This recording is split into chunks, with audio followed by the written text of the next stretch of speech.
2 రకాలైనటువంటి వ్యక్తిత్వాలుంటాయి. ఒకటి నా దగ్గర రూ. 1,00,000 ఉందయ్యా.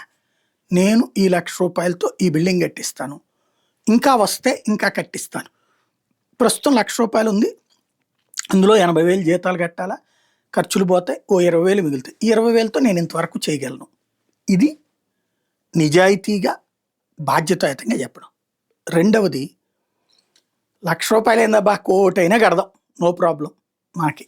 అవి నడుస్తుంటాయి, అప్పులు తీసుకోవడం సహజంగా జరుగుతుంటాయి, అన్నీ జరుగుతుంటాయి. చేద్దాంలే, మనం చేసేద్దాం. చెయ్యబోతున్నాం, ఇది జరగబోతోంది, ఇది ఫిక్స్ అయిపో అనేటటువంటిది. ఈ రెండవది హోప్, ఫస్ట్ది రియాలిటీ. రియాలిటీని ప్రజలు అనుభవిస్తారు, కానీ హోప్ని ఆస్వాదిస్తారు, నమ్మకం పెట్టుకుని బతుకుతారు. ఆ నమ్మకాన్ని అమ్మటమే ఇప్పుడు ప్రస్తుతం ఈనాడు, జ్యోతి వీళ్ళందరూ చేసేటటువంటి.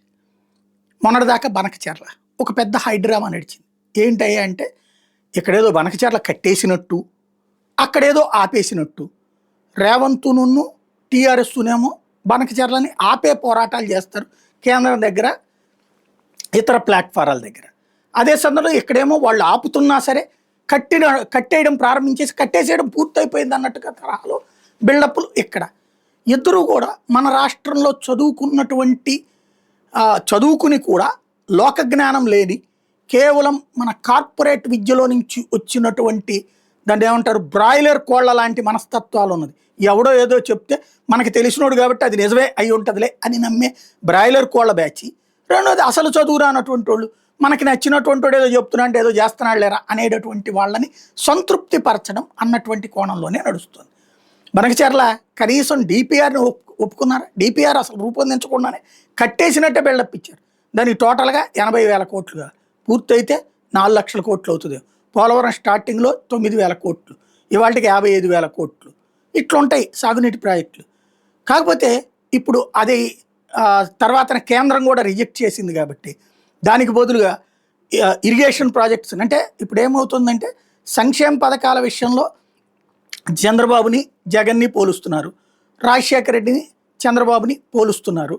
అట్లాగే డెవలప్మెంటల్ యాక్టివిటీస్లో చంద్రబాబుని జగన్ని పోలుస్తారు, చంద్రబాబుని రాజశేఖర రెడ్డిని పోలుస్తారు. ఇరిగేషన్ ప్రాజెక్టుల విషయంలో కూడా ఇద్దరిని పోలుస్తున్నారు. అభివృద్ధి విషయంలో అద్భుతంగా జరిగిపోతుంది అన్నటువంటిది అర్ధజన్ మీడియా నమ్మిస్తోంది కాబట్టి సరిపోయింది. సంక్షేమ పథకాలు సూపర్ 6లో 2 వదిలేసిన 3 వదిలేసిన అద్భుతంగా జరిగిపోతుందని నమ్మిస్తున్నారు కాబట్టి అక్కడ అయిపోయింది.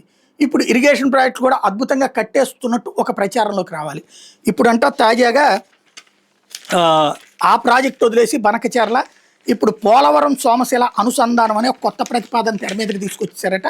పోలవరం జలాశయం నుంచి రోజుకు 2 టీఎంసీలు చొప్పున మళ్లించి జూలై 1 నుంచి అక్టోబర్ 15 లోపు నీటిని మళ్లిస్తారట. సముద్రంలో 1,00,000 క్యూసెక్కులపై నీళ్లు కలిసిపోతున్నటువంటి రోజులు 83 ఉన్నాయి. రోజుకు 2 టీఎంసీలు చొప్పున 100 రోజుల పాటు వాటి గనక మళ్లించేస్తే సరైపోతుంది అన్నటువంటి కోణంలో నుంచి నడుస్తుందట. మళ్లించేందుకు సమస్య ఉండబోదు. ప్రస్తుత నిర్మాణం ఉన్న ప్రాజెక్టులతో పాటు కొత్తగా ప్రతిపాదిస్తున్న ప్రాజెక్టుల అవసరాలు తీరిన తర్వాతే ఈ వరద జలాలు మళ్లిస్తారు. ఇందుకోసం ప్రత్యేకంగా పోలవరం నుంచి ప్రకాశం బ్యారేజీ వరకు వరద కాలువను నిర్మిస్తారు. తాడిపూడి కాలువను ఇందుకు ఉపయోగించుకుంటారు. సెగ్మెంట్ 1కి దాదాపు 13,000 కోట్లు ఖర్చు అవుతుందని అంచనా.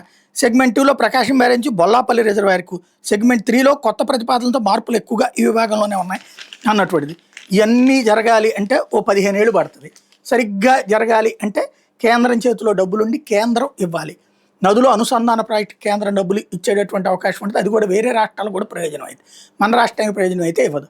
వీళ్ళు కడతారంటే ఇప్పుడు అమరావతికే 1,00,000 కోట్ల రూపాయలు డబ్బులు లేవు అని చెప్పి వాళ్ళకి కొత్తగా సేకరణ కూడా కావాలి, భూసమీకరణ తీసుకుంటున్నారు. ఇప్పుడు దానికే అప్పులు చేస్తున్నారు. మళ్ళీ వీటికి అవుతుంది అంటే అవ్వదు. కాకపోతే ఒక హోప్, ఇది ప్రస్తుతం నడుస్తుంది.